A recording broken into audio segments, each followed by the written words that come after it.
All right, Ford 6.0 diesel, blew a lower radiator hose.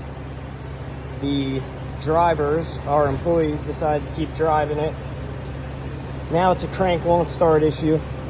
Pulled the standpipes, check the O-rings. Usually that's a big problem we have here.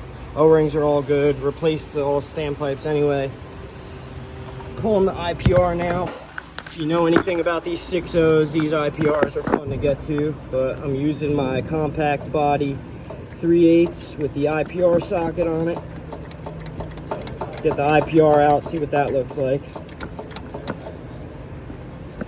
And we'll go from there.